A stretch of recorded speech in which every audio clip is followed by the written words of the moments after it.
Seja bem-vinda, seja bem-vindo ao canal Poder das Aves. Eu sou Rita, bióloga, e a gente vai trabalhar um pouquinho, entender as diferenças entre um grupo muito polêmico, né? Parece, mas não é pica-pau.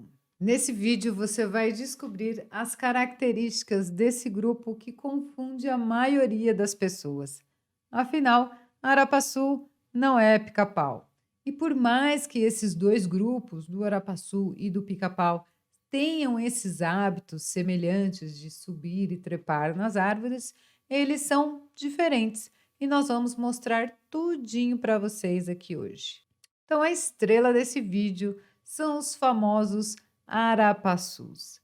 E este grupo, ele pertence a uma ordem que é a maior parte aí dos grupos das aves estão classificadas nessa ordem, que é dos passeriformes. Então, assim, se você falar perto de um cientista metódico, né, que você viu um passarinho marrom escalando uma árvore, provavelmente ele não vai se ofender tanto se você falar que viu um pica-pau marrom subindo uma árvore, porque tem cientistas que são bem bravos nessa questão. E para começo de conversa aí, para a gente entender um pouco mais sobre Arapaçu, o grupo, né, dos arapaçus, a família deles tem 64 espécies distribuídas pelo território brasileiro. E eles estão agrupados na ordem Passeriformes, como já falei para vocês. Tanto que tanto que o termo passarinho vem justamente por causa desse nome aí.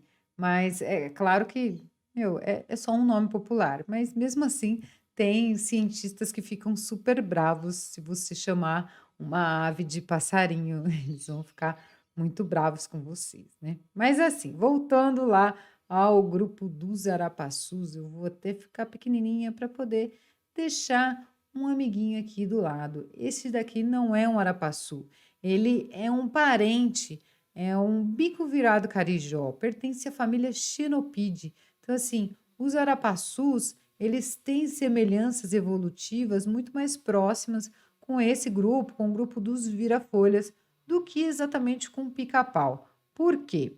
O pica-pau, ele faz parte do clado Pisciformes e contém 3 famílias. Tem família Capitonidae, Rhamphastide e Piscidae. Piscidae é dos pica-paus. Então, quando você ouvir este termo, esse é um piscídio, é um pica-pau. Agora, se você ouvir Rhamphastide, que é a família do tucano e do araçari, você vai ficar surpreso, né, e vai falar assim: "Nossa, mas dentro do grupo dos pisciformes tem tucano, pica-pau, araçari e capitão. Meu Deus, que grupo mais doido é esse, né? E é sim, os pica-paus, eles são muito mais aparentados, evolutivamente falando, com os tucanos do que o arapaçu. Mas isso já é assunto para outro vídeo. Vamos voltar aos arapaçus. Arapaçu pertence à família Dendrocolaptidae. E é uma família, eu trago até aqui o amiguinho, o arapaçu de cerrado, para poder mostrar para vocês. A família Dendrocolaptidae, que só tem arapaçu nessa família, ela é muito variável, 64 espécies. E elas podem variar aí de 13 centímetros até 36 centímetros. O menor dos arapaçus é o arapaçu verde, e ele ocorre na Mata Atlântica. Já os maiores, a gente vai conversar ainda sobre eles aqui nesse vídeo, pelo menos aqui do Sudeste, tá?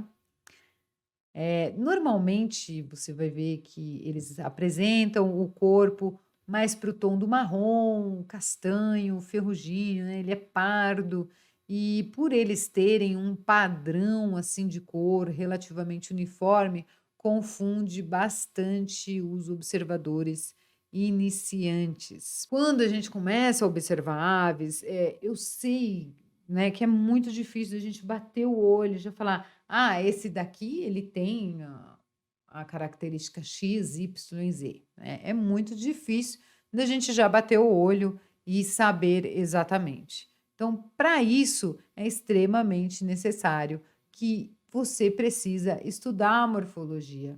E não precisa ser algo assim monótono, chato, você pode, de repente, até fazer uma brincadeira aí, um jogo dos 7 erros. Essa é uma das formas para você estudar brincando, se divertindo, para poder descrever, acompanhar a descrição das espécies. Aí você vai realmente assimilando as diferenças entre espécies que são tão parecidas. No caso do arapaçu e do pica-pau, a morfologia dos arapaçus é bem diferente de pica-pau. Que nem primeira diferença está nos dedinhos. Os arapaçus, eles têm 3 dedinhos virados para frente e um virado para trás. E esse tipo, né, de arranjo dos dedos, a gente fala que é anisodáctilo. Aniso significa desigual e dáctilo, os dedos, né? Então eles têm, como tem 3 dedos para frente e um para trás, então isso daqui é uma coisa desigual, né? São 3.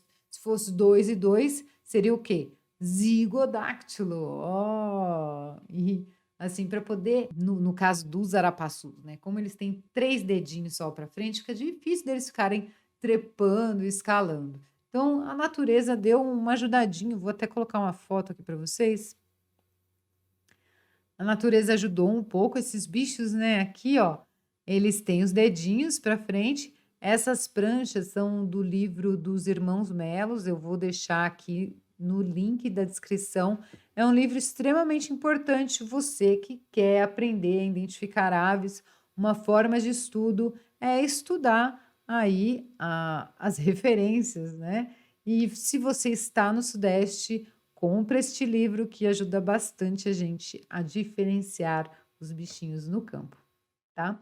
Mas voltando aqui ao arapaçu, ó, eles têm também as penas da cauda, elas têm o nome de retrizes. E essas penas, a ponta delas, elas são muito mais rígidas, né? Mais forte e tem até um gancho. Isso ajuda o arapaçu a conseguir equilibrar ali e manter a sua postura e continuar escalando.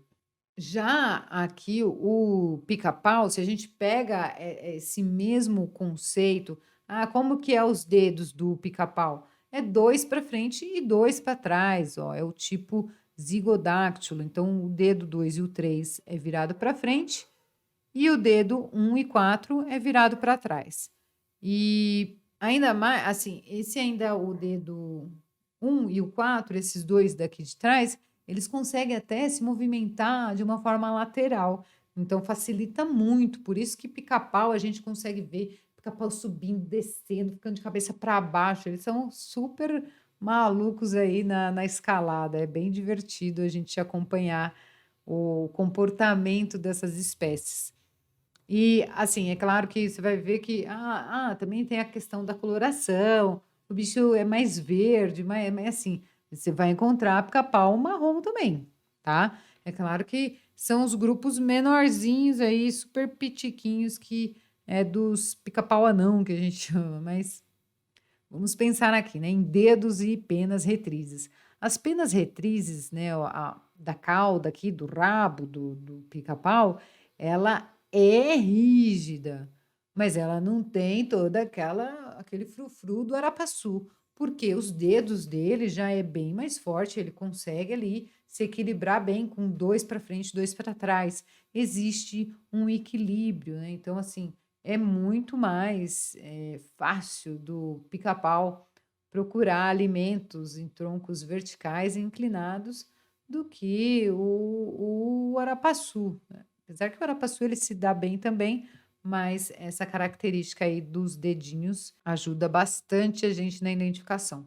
Aí você fala: "Nossa, Rita, Mas como que eu vou ver dedo, né? Às vezes não consigo nem ver o bicho direito. Você quer que eu olhe a pata dele e o dedo dele? Como é que eu vou fazer isso? Ok, ok. Pensando aí nessa dificuldade, eu trago várias outras características para a gente poder analisar em conjunto e conseguir realmente entender as diferenças entre pica-pau e arapaçu. Os pica-paus, como eu já falei, eles são bem habilidosos para subir e descer os troncos, né? Eles conseguem dar ré, conseguem ficar de cabeça para baixo, eles são super aí, né? Mas o arapaçu, ele até consegue, mas não é comum acontecer. Como que ele faz? Como que o arapaçu ele se movimenta na mata e através desse padrão comportamental você conseguir identificar a espécie somente analisando o comportamento. Aliás, não a espécie, mas o grupo, né? Você sabe que é um arapaçu e não um pica-pau. Ficou subindo, descendo, trepando, não é marrom, né? Ai, meu Deus, essa coisa da cor confunde, gente, porque você vai ver também bico virado, mas enfim, vamos lá. Existe um padrão comportamental que é o arapaçu que faz. Então, se você está lá caminhando na mata e de repente você vê uma ave saindo lá do alto e ela passa num rasante e ela parece que vai para o chão. Só que quando você olha bem, ele está indo na base do tronco e aí ele sobe novamente. Se você ficar ali prestando atenção, você vai ver que ele vai continuar nesse mesmo hábito. Ele vai subir procurando alimento, vai lá no alto e de repente ele vai desce novamente e vai em outro tronco, em outra árvore, em outra base e vai subir novamente até a copa das árvores. Isso quem faz é arapaçu. Então, olha só, essa é uma característica que, se você olhar padrão comportamental, você já consegue eliminar a sua dúvida. É um pica-pau? É um arapaçu? Subiu, desceu, desceu, né?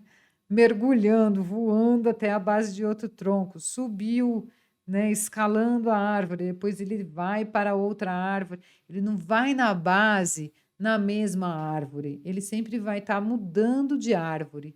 Então, se você vê esse comportamento, você já sabe que é um arapaçu. Então, nisso você já tem certeza, pelo menos, da família deles. Então, assim, arapaçu, ele sobe uma árvore, mas ele não fica descendo, né? Ele não faz o rapel ali na árvore, tá? Então, ele sobe, ele escala, ele trepa, ele sobe a árvore e sempre ali às vezes ele sobe dando volta no tronco, procurando os insetos que ele vai se alimentar. Ele não fica martelando igual um pica-pau. O arapaçu, ele tem um hábito muito mais pulsador, né?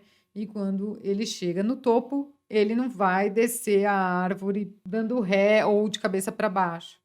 Ele vai voar, ele vai economizar energia, porque ele não precisa nem bater asa, né? Ele só se solta e vai para a próxima árvore e vai subir novamente. Ele acaba economizando ao invés dele ter que gastar energia descendo, tentando se equilibrar, sendo que é super difícil, que quem dá o amparo para eles ali na escalada é o rabo, lembra? As penas retrizes, tá? Então você consegue diferenciar um arapaçu de um pica-pau apenas pelo padrão comportamental. Você nem precisa de binóculo para isso, hein? Mas vamos retornar para a morfologia desses grupos. Como eu já disse para vocês e em outros vídeos, e eu vou continuar repetindo para o resto da minha vida, bico é tudo. Gente, olhe sempre os bicos. Entenda que existe uma diferença muito grande. Então, assim, para você conseguir superar a curva do esquecimento, eu sempre vou falar para vocês: bico, olhe os bicos. E o que é essa história de curva do esquecimento, né? A curva do esquecimento não é culpa sua, você não esquece as coisas, os nomes das aves, porque você quer, né? Mas isso já é coisa que eu vou falar no final do vídeo.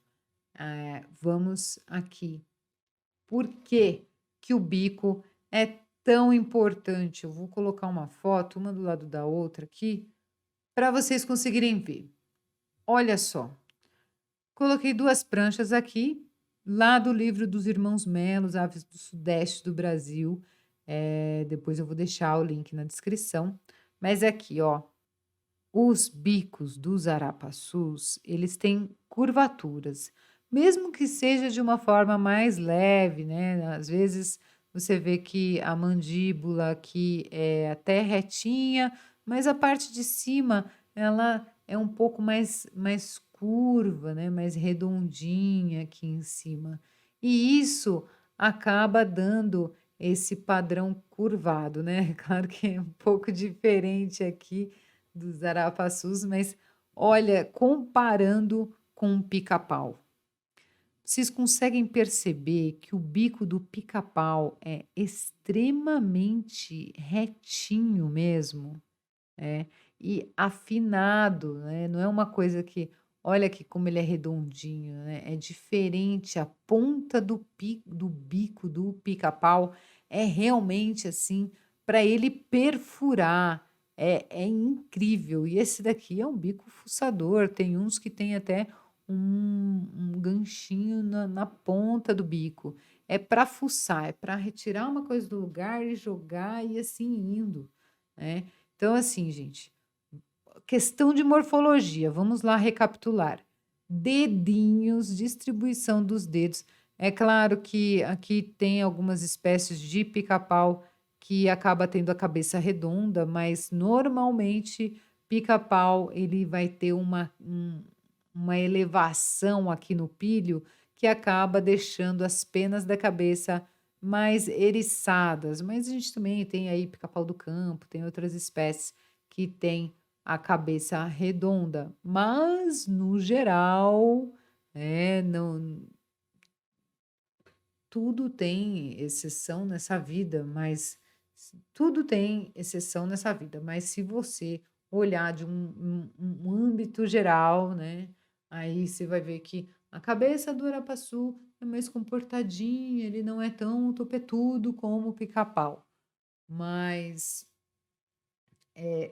de fato, assim, diferença gritante é essa questão do bico e dos dedos, né, por enquanto, porque a gente ainda vai conversar aí um pouquinho mais, né. Então, assim, para você realmente distinguir um pica-pau de um arapaçu, essa questão do bico, tem o bico um pouco mais curvado, tem os 3 dedos virados para frente, não é um bicho topetudo, tem a cabeça mais arredondada, o padrão do corpo é mais afinado, se apoia no rabo, mas tem ali umas penas tão rígidas que dá para ver até que realmente tá tendo essa compensação aí, é muito importante a gente ver essas características morfológicas, mas assim,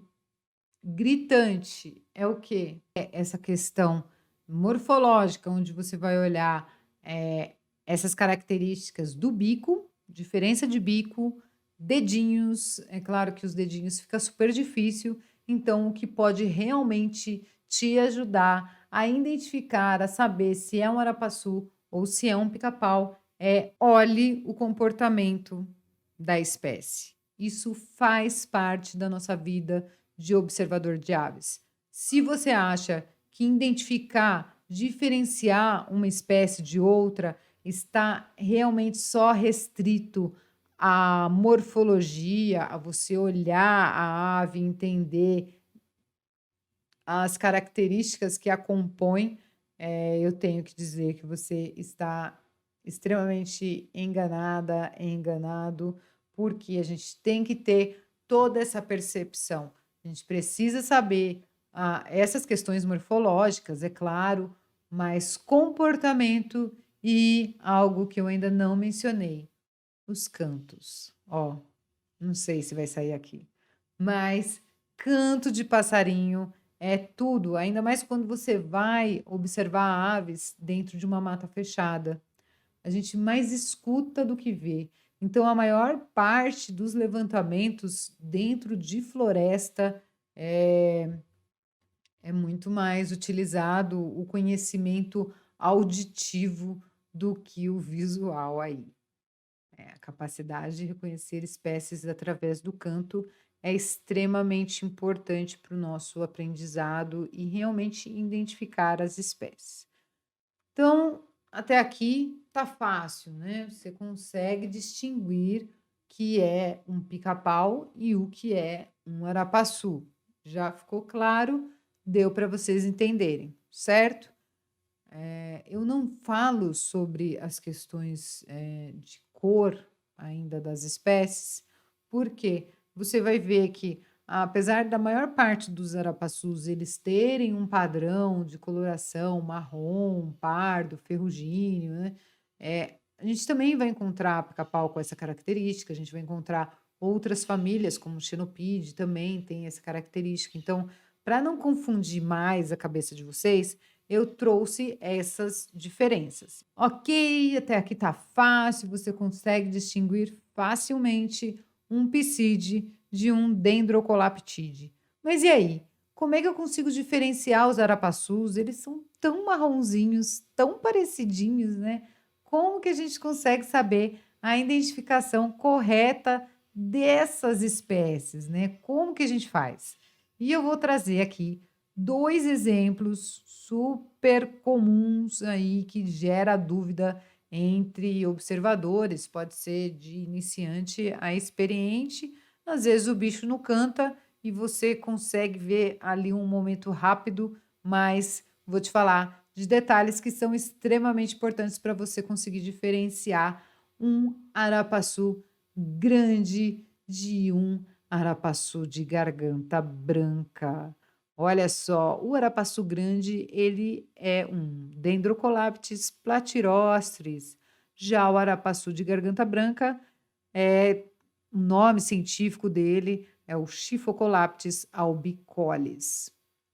Como vocês podem ver, os dois têm nomes científicos bem diferentes, né? Mesmo o primeiro nome, mesmo ele sendo aí de outro gênero, se você ainda não entende o que eu falo aí em questão de gênero, deixa um comentário aqui no vídeo que depois eu explico melhor sobre a classificação das espécies. Mas eu preciso saber se vocês estão me acompanhando. Então, assim, eu vou trazer as 2 características, vou colocar até eles na tela para ficar mais fácil de vocês conseguirem visualizar. Então, o arapaçu de garganta branca e o arapaçu grande, eles são espécies muito parecidas fisicamente, que confunde mesmo iniciantes a experientes, né. E como eu já falei, são espécies que mesmo sendo de gêneros diferentes, elas são parecidas, né, fisicamente. Então, isso pode confundir os observadores iniciantes. E eu trago os 2 porque normalmente você está caminhando na mata, tudo, e essas 2 espécies, eles são espécies florestais. A maior parte dos arapaçus, eles são florestais, eles não estão em áreas abertas. Mas você está na mata e você vê 2 um um arapaçuzão, você pode ficar na dúvida entre essas 2 espécies, que são as maiores que ocorrem no sudeste do Brasil. E você vê um arapaçuzão, você pode apostar que é uma das 2, com certeza, né. Mas, assim, aqui tem um detalhe que eu quero agora que você presta muita atenção. Você está aqui comigo? Olha aqui no fundo dos meus olhos, hein. Ó, se você viu um arapaçu de um tamanho grande, não necessariamente será o arapaçu grande, tá? Porque aqui na foto, eu até coloco para vocês aqui, ó, o arapaçu grande, ele tem de 25 a 27 centímetros. Já o arapaçu de garganta branca é maior que o arapaçu grande. E às vezes esse nome popular, como ele ainda não é representativo nessa questão, esse detalhe morfológico aí, pode confundir a cabeça da galera que está começando a observar passarinhos. Arapaçu de garganta branca é maior, ele não recebe o nome de arapaçu grande, mas ele tem a garganta bem branquinha mesmo, tá? Às vezes você pode acabar encontrando, ah, mas eu vi um arapaçu que ele tinha garganta e o peito todo branquinho. É, eu já, acho que até mostrei ele aqui, o arapaçu do cerrado. Ele, apesar de ter a garganta branquinha, não é um arapaçu de garganta branca. Mas vamos focar aqui nos dois para a gente não se perder muito, né? Então, assim, o tamanho fica difícil da gente realmente saber qual das duas espécies é. Eles são grandões, então aí você já consegue eliminar uma galera que ocorre aqui no sudeste do Brasil, né? Se não me engano, a gente tem 15 espécies, até tenho que ver, mas depois eu coloco aqui no vídeo para vocês. Vou pedir, Pedro, coloca no vídeo aqui o tamanho, quantas espécies de arapaçu tem no sudeste do Brasil. Mas vamos lá. Aqui comigo, ó, viu que é grande, é ou o arapaçu grande ou o de garganta branca. Mas quando a gente olha aqui, o que a gente precisa olhar, né? Um do lado do outro, fica fácil de conseguir reconhecer, né? Você tá lá no livro, ai, que lindo, ah, esse daqui é assim, é assado.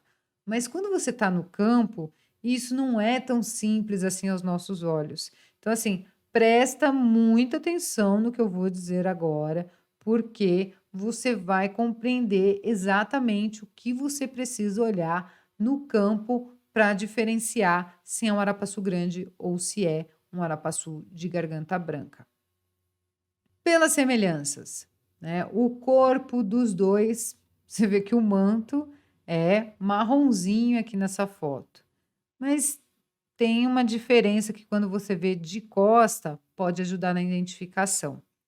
Quando a gente vê a ave de perfil, putz, você mata assim na hora, só olhando a característica do bico. O que acontece? O bico do arapaçu de garganta branca é gigante, né, com em relação aqui à proporção dele com a cabeça, diferente do arapaçu grande. Agora, se você de repente tem a sorte de ver o bicho de frente mesmo, né, você vê a garganta é branquinha, a arapaçu de garganta branca. Ah, já tem aí a garganta é mais bege, né, bem mais estriado aí, aí então é o arapaçu grande. As costas também do arapaçu grande apresenta apenas estriadas de uma coloração creme, coisa que no arapaçu de garganta branca não tem. Aqui, até na imagem aqui, não saiu muito gritante, mas eu vou ver se eu coloco aqui vou colocar a página do Wikiaves para poder mostrar certinho para vocês. Olha aqui, né? Quando a gente olha as espécies, aqui o arapaçu de garganta branca, você vê que a gargantinha dele é bem branquinha mesmo, né?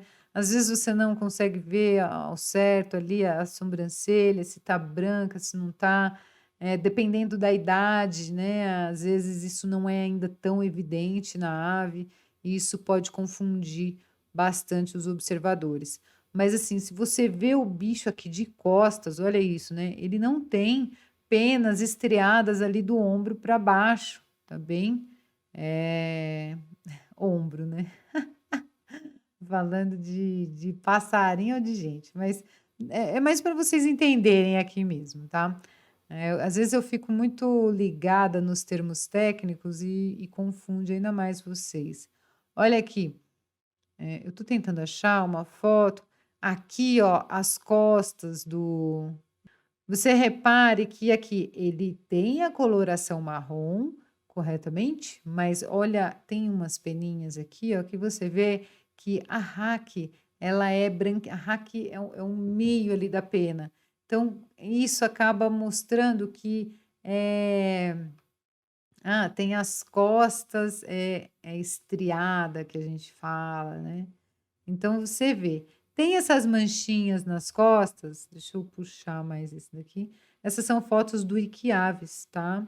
Então você vê que são vários autores, tem uma galera aí que contribui.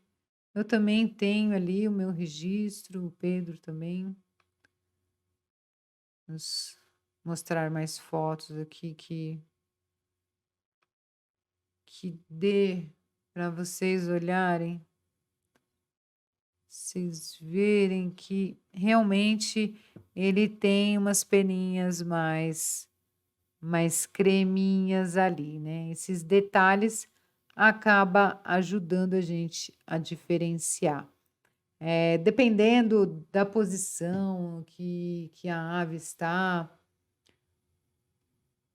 pode, né, induzir a gente a alguns erros de identificação, mas assim, olhe essa questão do bico, se é um bico muito maior, eu não, acho que eu acabei não chamando atenção aqui para as fotos, vou colocar novamente.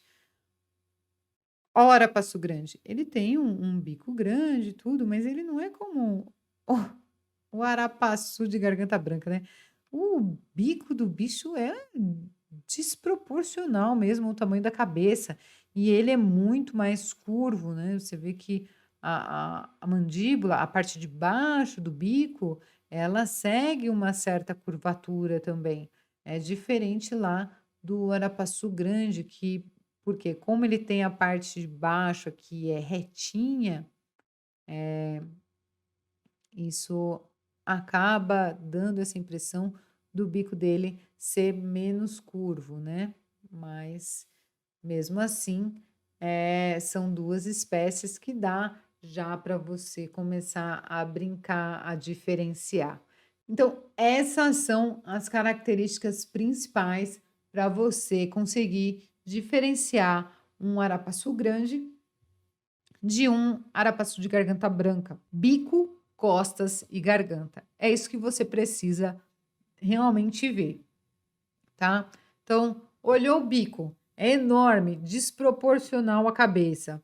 Você olhou as costas, é toda marronzinha, só a parte da cabeça mesmo que tem as peninhas ali, né, mais escura com branco, que a gente chama de estriada, parece umas estrias. E tem a garganta extremamente branca. Bateu o martelo, é o arapaçu de garganta branca. Agora, se tem o bico mais um pouco menor, é bicão também, mas é um pouco menor que a cabeça, assim, né? Não é tão desproporcional. Então, tem o bico praticamente reto, preto, as costas têm penas que são estriadas, então tem marrom com bege ali nas costas. A garganta é bege, gente, é o arapaçu grande, tá bem? Já deu para entender bem aí o que é cada espécie. Então, aqui nesse vídeo você conseguiu já, ó, olha que legal, você já consegue saber diferenciar arapaçu de pica-pau só olhando o comportamento. Você consegue diferenciar os maiores arapaçus que tem no sudeste do Brasil. Ah, Rita, que bacana! Agora eu aprendi a diferenciar as espécies e eu nunca mais vou esquecer.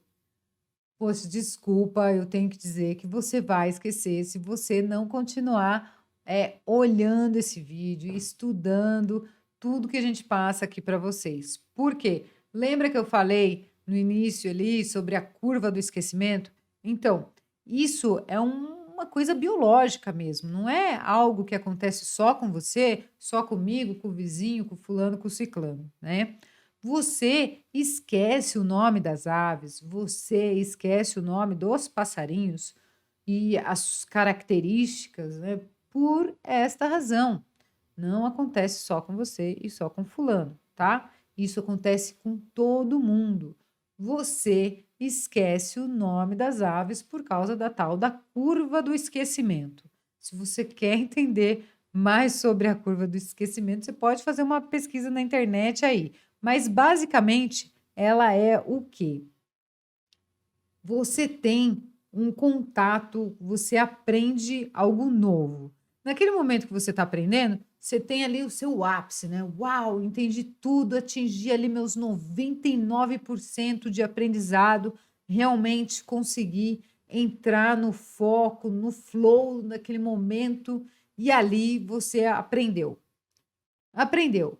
Mas aí Você está aprendendo coisas o tempo inteiro, o dia inteiro, todos os dias a gente está aprendendo algo novo. E por causa disso, né, nosso cérebro ele não ia conseguir assimilar tudo que a gente sabe, né.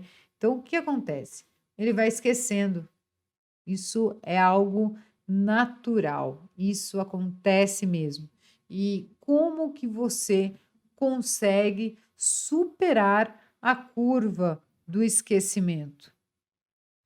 Como que você consegue trabalhar o nome das aves e jamais esquecer? Então, não adianta você só olhar esse vídeo uma vez, você vai ter que estudar e, de repente, voltar aqui daqui uns 4, 5 dias e assistir novamente, até que toda a informação que eu te passei acabe entrando na sua cabeça e você realmente aprenda e supere a curva do esquecimento. Por quê? De acordo aí com os cientistas que faz todo esse estudo, você tem aqui, primeiro momento, o aprendizado. Tá, passou 2, 3 dias, você começa já a esquecer aquilo, tá bem? Então, assim, isso é normal. Então, por que que chama curva do esquecimento? Porque ela está relacionada ali com a quantidade de aprendizados com um período de tempo.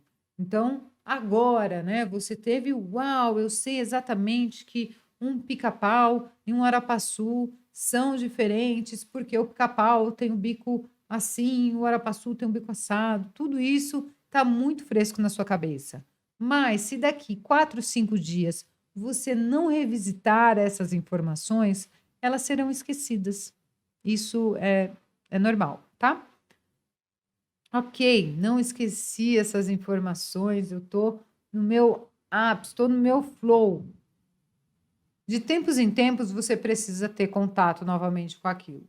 E uma forma de você conseguir realmente otimizar isso é ter experiências, memórias afetivas agradáveis naquele aprendizado. Aí você acaba realmente aguçando aquilo e você não esquece mais. Então, para você superar a curva do esquecimento, para você conseguir aprender os nomes das espécies de forma efetiva, eu te dou duas possibilidades agora. Primeiro, você pode sempre rever o assunto que você estudou. Essa é uma forma que a maior parte das pessoas acabam utilizando aí para, de repente, fazer uma prova, né? Você estuda para o Enem, para o vestibular, enfim. É uma forma que as pessoas acabam fazendo para superar a curva do esquecimento. Ou você pode sair, né, hoje você aprendeu, aprendi a diferença de arapaçu e pica-pau. Amanhã você faz uma saída, vai para o mato e ali chama seu amigo, chama sua mãe, seu pai, chama seu marido, enfim, chama uma pessoa que seja ali do seu convívio. E aí, quando você estiver no mato com essa pessoa e de repente apareceu um arapaçu, apareceu um pica-pau, você já traz esses conhecimentos que você teve aqui nesse vídeo de hoje. E nisso, aquilo vai acabar se tornando mais memorável para você.